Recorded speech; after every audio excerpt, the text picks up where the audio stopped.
En 2018, un passionné de détection de métaux, Russell Lowe, se promène paisiblement dans une ancienne forêt près de Worcestershire, en Angleterre.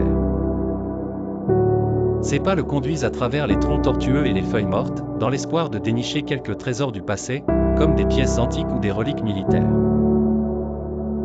Soudain, son détecteur se met à émettre une série de bips sonores stridents à proximité d'un vieux chêne, aussi massif qu'imposant. Intrigué, Russell commence à creuser avec précaution.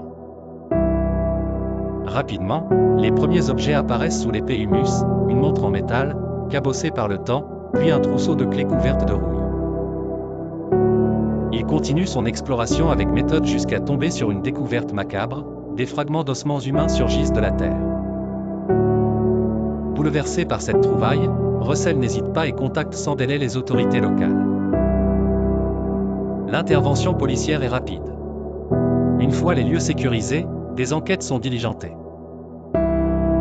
Les restes sont envoyés au laboratoire pour être examinés à l'aide des méthodes modernes. Les résultats de l'analyse ADN ne tardent pas à parvenir, l'identité de la victime est enfin révélée.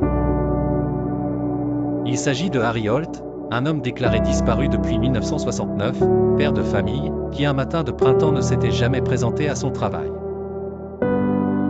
À l'époque, sans indice probant, la police anglaise avait classé son cas comme une disparition volontaire.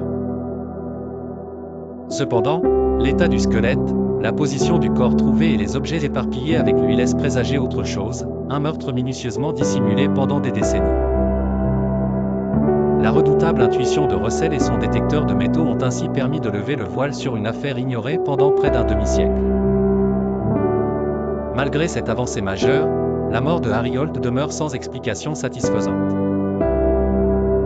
L'enquête est toujours en cours et la police continue d'explorer de nouvelles pistes pour élucider cet énigmatique meurtre.